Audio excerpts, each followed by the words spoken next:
এখন লড়াই হবে নির্বাচনের লড়াই। যেদিনই শিডিউল ঘোষণা করবে তার পরদিন আমাদের মূল লক্ষ্য কী হবে। আমরা বলছি আমরা 300 আসনে ক্যান্ডিডেট দিতে চাই, 300 আসনে ক্যান্ডিডেট দিব, ওরা আমাদেরকে ডাকুক না ডাকুক। আমরা যদি 300 আসনে ক্যান্ডিডেট দিতে পারি, প্রচারের মধ্যে নামতে পারি, অনেককে ডাকতে হবে না, আমাদের পেছন পেছন হাঁটতে হবে। কেন হাঁটতে হবে? এই কারণেই এখন তারা মাথার ঘাম পায়ে ফেলছে, নিজেদের মধ্যে ঝগড়া মেটাতে পারে না। মানুষ দেখছে ওই দলের মধ্যে ঝগড়া, এই দল তো ঝগড়া করে না, তাহলে ওই দলের পেছনে যাব কেন? ওরাও চিন্তার মধ্যে পড়েছে। আগে যেমন বলতো 2/3 আসনে আমরা জয়লাভ করব, এখন 2/3 বলেই না, এখন অর্ধেক আসনে ঠিকমতো জিতবে কি না সেই নিয়ে চিন্তা করে। ভাই আমরা নমিনেশন দেবার আগে ভাবছি ক্যান্ডিডেটটা জিতবে তো?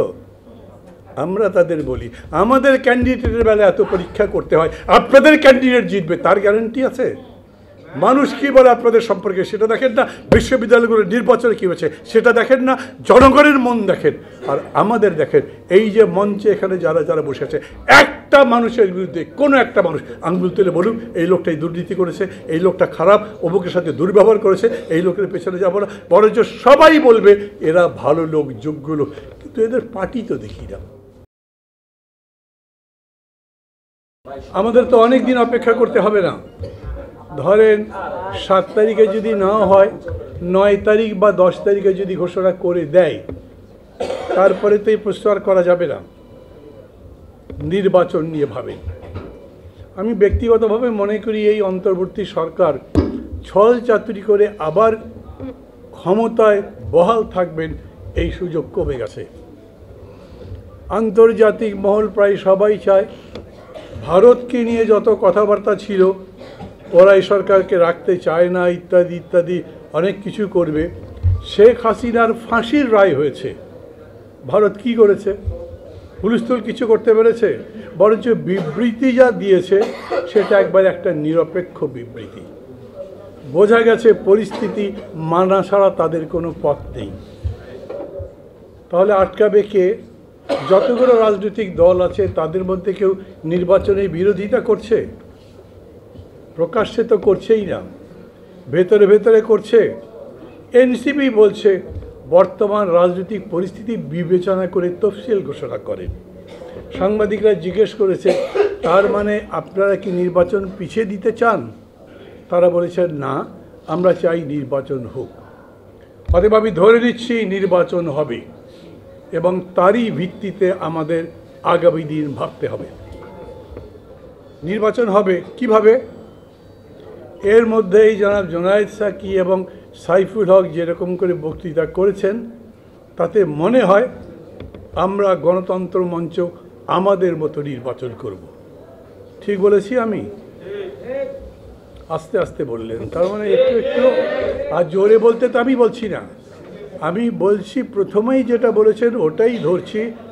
বলছেন বটে কিন্তু ভাবছেন সত্যি সত্যি কি আলাদা করব, আমরা করতে পারবো?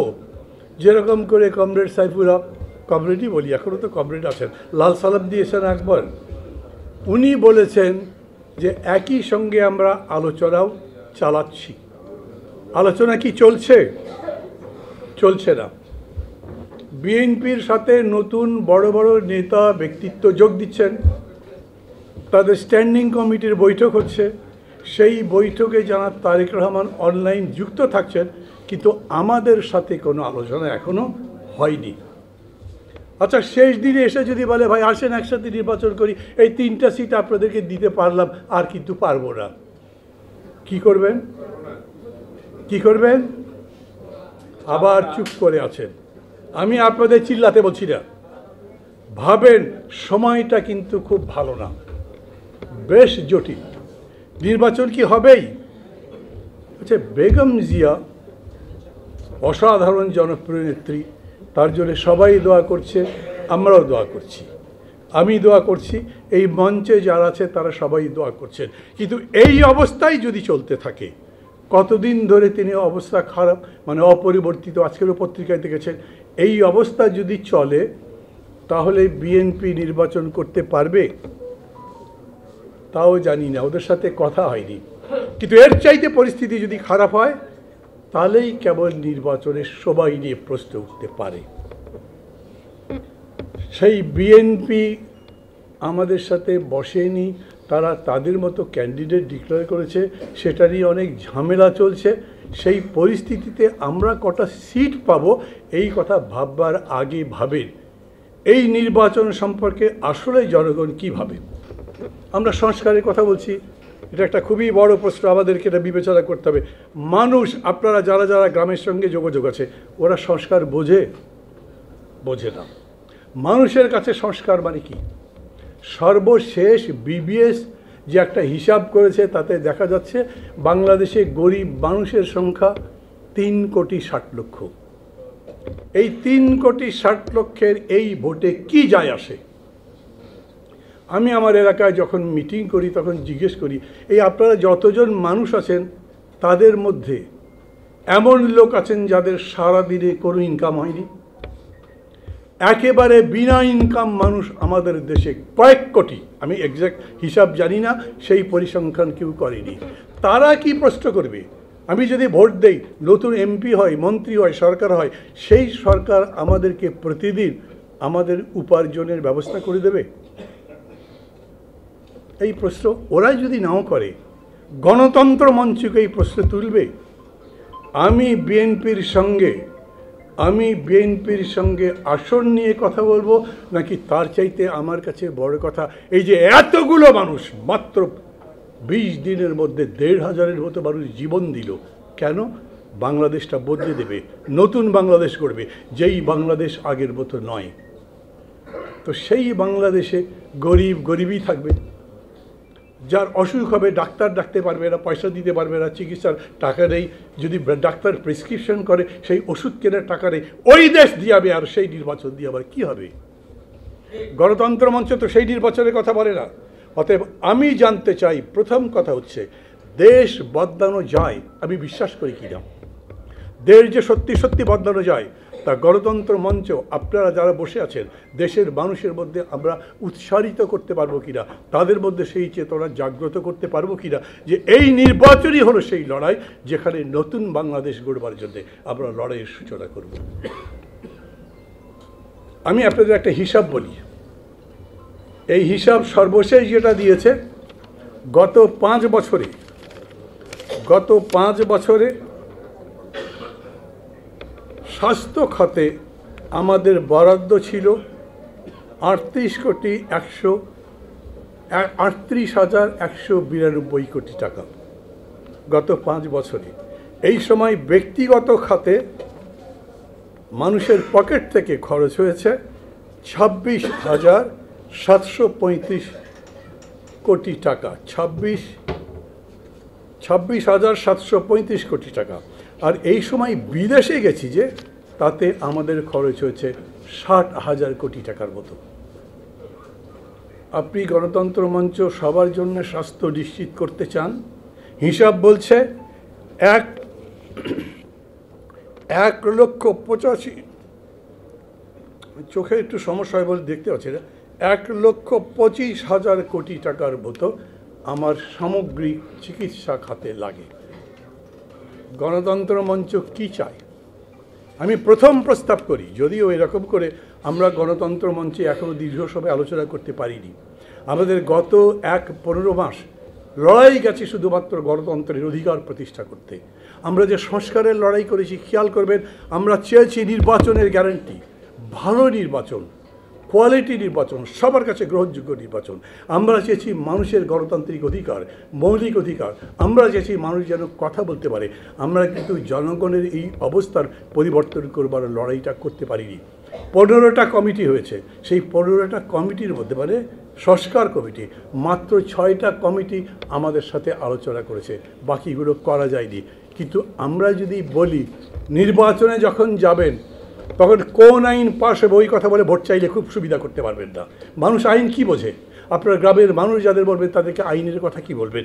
নিশ্চয়ই বলবেন আমি গণতান্ত্রিক অধিকার প্রতিষ্ঠার জন্য সংস্কার করতে চাই, তার পক্ষে ভোট দেন। কিন্তু একই সঙ্গে এটাও আমরা বলবো আমরা জনগণের, বিশেষ করে প্রান্তিক গোষ্ঠী যার কোনো ইনকাম নেই, তাদের সবার জন্য বিনা পয়সায় চিকিৎসার ব্যবস্থা করতে চাই।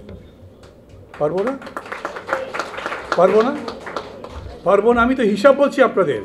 টোটাল এক্সপেন্ডিচার এমনকি বিদেশে যে খরচ হয় সেই খরচেও 5 বছরে গড়ে দেখা যাচ্ছে 1,25,000 কোটি টাকার মতো। এর মধ্যে বিদেশে আছে 60,000 কোটি টাকা। তার মানে দেশের মধ্যে আপনি যদি আপনারা বাজেট বরাদ্দ রাখেন বিনা পয়সায় সেবা দেওয়ার জন্য, চিকিৎসা দেওয়ার জন্য, আমি 60 থেকে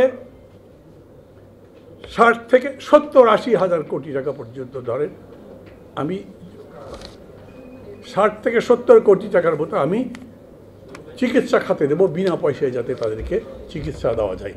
আপনি মধ্যবিত্ত মানুষকে বলেন আমি আপনার জন্য স্পেশাল খরচ দেবো, হসপিটালের খরচ আপনি চালাবেন, বাকি খরচ আমরা দেব। একইভাবে আমি আর একটা বিষয় বলি, শিক্ষা খাত যেমন বলবেন, দুর্নীতির কথা বলেন, তার সাথে বলেন, এটা আবার একদম ব্যক্তিগত এবং আমাদের দলীয় একটা প্রস্তাব, যাদের কোনো ইনকাম নাই তাদের একটা ডেটাবেজ করে বলবো যাদের কোনো ইনকাম নাই তাদের প্রত্যেক মাসে 1,000 করে টাকা দেব।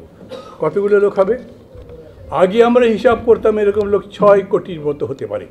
এখন সর্বশেষ যে পরিসংখ্যান তাতে দেখছি এটা বেশি যদি হয় তাহলে 2 থেকে 3 কোটি লোক হবে।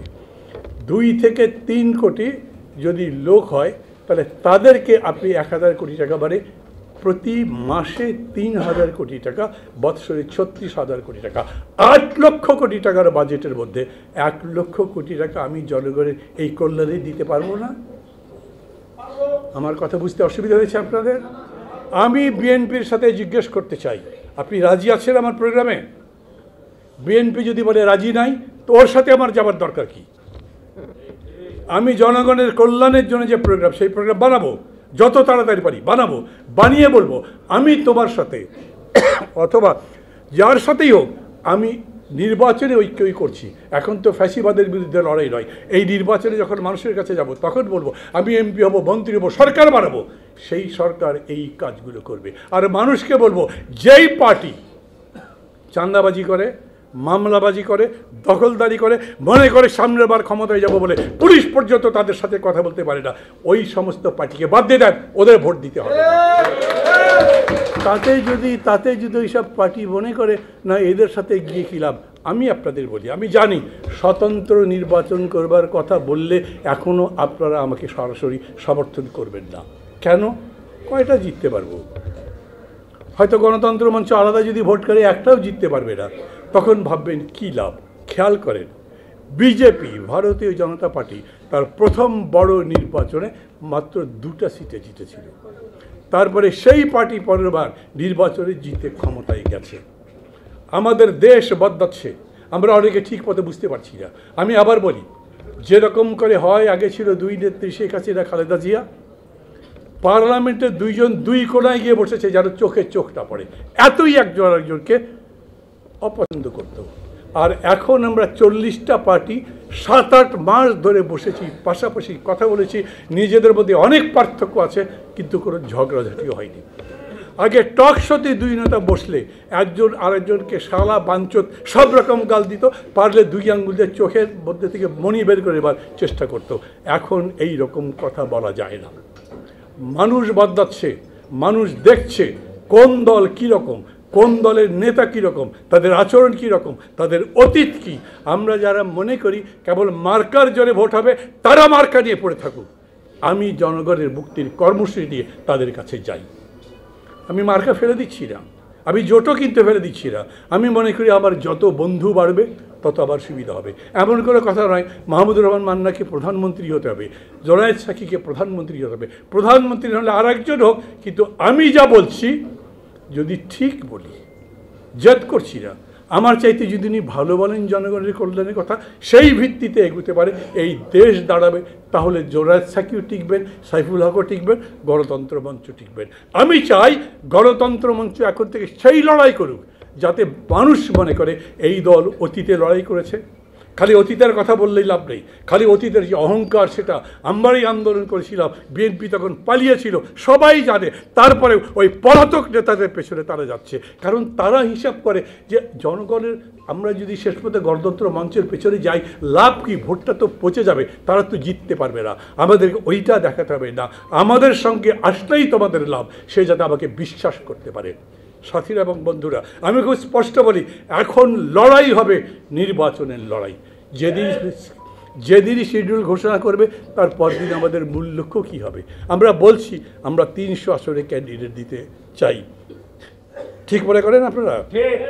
300 আসনে ক্যান্ডিডেট দিব, ওরা আমাদেরকে ডাকুক না ডাকুক, আমরা যদি 300 আসনে ক্যান্ডিডেট দিতে পারি, প্রচারের মধ্যে নামতে পারি, অনেককে ডাকতে হবে না, আমাদের পেছন পেছন হাঁটতে হবে। কেন হাঁটতে হবে? এই কারণেই এখন তারা মাথার ঘাম পায়ে ফেলছে, নিজেদের মধ্যে ঝগড়া মেটাতে পারে না। মানুষ দেখছে ওই দলের মধ্যে ঝগড়া, এই দল তো ঝগড়া করে না, তাহলে ওই দলের পেছনে যাব কেন? ওরাও চিন্তার মধ্যে পড়েছে। আগে যেমন বলতো 2/3 আসনে আমরা জয়লাভ করব, এখন 2/3 বলেই না, এখন অর্ধেক আসনে ঠিকমতো জিতবে কি না সেই নিয়ে চিন্তা করে। ভাই, আমরা নমিনেশন দেবার আগে ভাবছি ক্যান্ডিডেটটা জিতবে তো? আমরা তাদের বলি আমাদের ক্যান্ডিডেটের বেলা এত পরীক্ষা করতে হয়, আপনাদের ক্যান্ডিডেট জিতবে তার গ্যারান্টি আছে? মানুষ কী বলে আপনাদের সম্পর্কে সেটা দেখেন না, বিশ্ববিদ্যালয়গুলোর নির্বাচনে কী হয়েছে সেটা দেখেন না, জনগণের মন দেখেন। আর আমাদের দেখেন, এই যে মঞ্চে এখানে যারা যারা বসে আছে, একটা মানুষের বিরুদ্ধে কোনো একটা মানুষ আঙুল তুলে বলুক এই লোকটাই দুর্নীতি করেছে, এই লোকটা খারাপ, অমুকের সাথে দুর্ব্যবহার করেছে, এই লোকের পেছনে যাবো না, বরঞ্চ সবাই বলবে এরা ভালো লোক, যোগ্য লোক, কিন্তু এদের পার্টি তো দেখি না। আর আমরা তাদের কাছে এখন কি বলবো, আমরা সেই পার্টি যারা আপনাদেরকে নিয়ে এগোতে চাই এবং আমরা জিততে চাই, কারণ আমাদের লড়াইটাই হচ্ছে আপনাদের জন্য, একটা কল্যাণের জন্য, জনতার কল্যাণের জন্য, এবং সেই লক্ষ্য নিয়েই আমরা সামনে যেতে চাই। কথাটা শেষ করে ফেলি, বক্তৃতা লম্বা হয়ে গেছে সম্ভবত। আমার মূল বক্তব্য হচ্ছে আমাদের মধ্যেই বিশ্বাস অর্জন করতে হবে, আমরা যেখানে দাঁড়িয়ে আছি তা যথাযথভাবে বুঝে আবেগমুক্তভাবে এই লড়াইটা যেন সামনের দিকে করবার চেষ্টা করি, এবং তার জন্যে এখন থেকেই আমাদেরকে বিশ্বাস করতে হবে আমরা চাইলে পরিস্থিতি বদলে দিতে পারি, এবং এটাই সত্য। ভালো থাকবেন সবাই, খোদা হাফেজ। changeTV.press, এক ফোঁটা হলুদ নেই।